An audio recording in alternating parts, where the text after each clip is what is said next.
ભક્તિમાં પરમ સુખ છે એ ચેનલમાં આપ સૌનું હાર્દિક સ્વાગત છે। અત્યારે કમોસમી વરસાદ ચાલી રહ્યો છે, એમાં ખેડૂતોની જે એમ કે વિપદ આવી ગઈ છે, આપદા આવી ગઈ છે, એનું એકદમ નાની એમ કે અણધારી આપદાનું આભ ફાટ્યું હોય એવા વરસેલા વરસાદમાં એમ કે ખેડૂતોની અત્યારે દશા કેવી થઈ છે એની ટૂંકી વાર્તાની રજૂઆત કરું છું। વાર્તા ગમે તો લાઈક જરૂર કરજો, સબસ્ક્રાઈબ જરૂર કરજો અને કોમેન્ટ જરૂર કરજો। કે અણધારી આપદા આકાશ ફાટ્યું હોય એમ વરસેલા પાણીએ મોહનભાઈના ખેતરમાં પાણીના ખાબોચિયા ભરી દીધા હતા। મોહનભાઈ કાદવમાં ઊભા રહીને ઢળી પડ્યા, કપાસ અને માંડવીના પાંથરા જોઈ રહ્યા હતા અને આંખોમાં આંસુના એમ કે વરસાદ વરસી રહ્યા હતા। જોડે ઊભેલો ધનજી એ ખૂબ નિસાસો નાખ્યો અને કહ્યું કે બાપુ, આ માવઠાના વરસાદ તો માત્ર એમ કે પાક જ નથી ધોવાયો, પણ આપણા સપના પણ ધોવાઈ ગયા છે। બેનના આ વર્ષે લગ્ન લેવાના હતા, એની મહેનતના જે પૈસા મળવાના હતા એ પણ છીનવાઈ ગયા છે।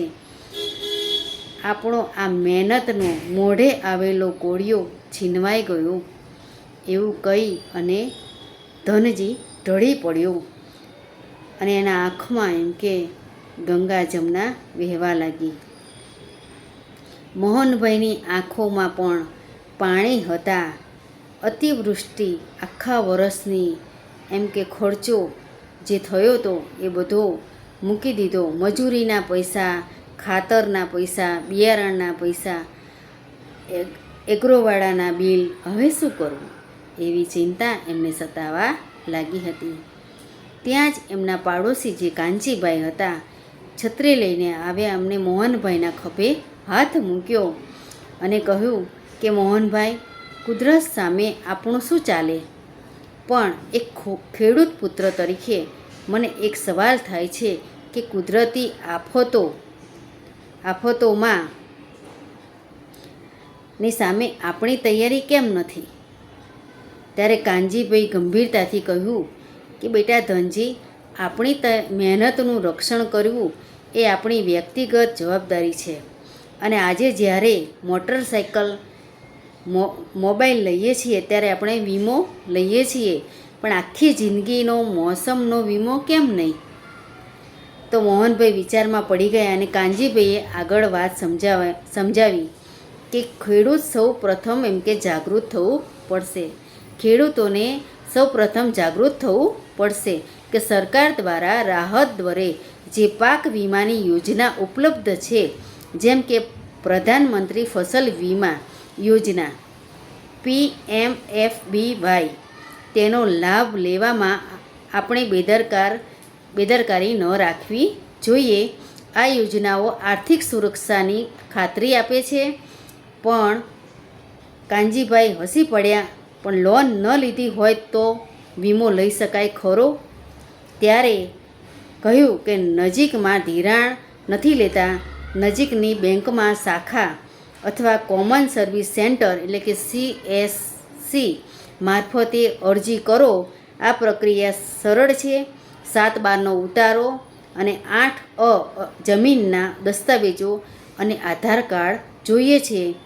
યાદ રાખજો, નિયત પ્રીમિયમ ભરીને પોલિસીની રસીદ લેવી ફરજિયાત છે। આ રસીદ જ વીમાનો સૌથી મોટો આધાર છે। કાનજીભાઈએ સમજણની સૂરે વાત પૂરી કરી। આપણે બધા ભેગા મળીને આ વીમાનું મહત્ત્વ દરેક ખેડૂતને સમજાવવું જોઈએ। પાક વીમો એ માત્ર સરકારી યોજના નથી, પણ આપણા વિસ્તારના ભવિષ્યને સુરક્ષા આપતું બુદ્ધિશાળી રોકાણ છે। આ વાર્તાનું તાત્પર્ય એ છે કે દરેક ખેડૂતોને ખબર નથી હોતી કે આ વીમા યોજના, પ્રધાનમંત્રી વીમા યોજના ચાલે છે। તો એમ કે આ પાકનો જે બગાડ થયો છે, જે ખેતરમાં જે નુકસાની થઈ છે, એ વીમાથી તમે ભરપાઈ કરી શકો છો। એ નાનકડી વાત મારે કહેવાની હતી કે કુદરતી અણધારી આફતથી થતા આર્થિક નુકસાનની વેદના રજૂ કરતી આ ટૂંકી વાર્તા, એમ કે આર્થિક નુકસાનની વેદના રજૂ કરતી આ ટૂંકી વાર્તાનો મૂળ આદેશ મારો આ ખેડૂતને રાહત દરે મળતા પાક વીમાને મહત્ત્વ સમજાવવાનું છે અને જાગૃતિ લાવવાનો છે. જય શ્રી કૃષ્ણ.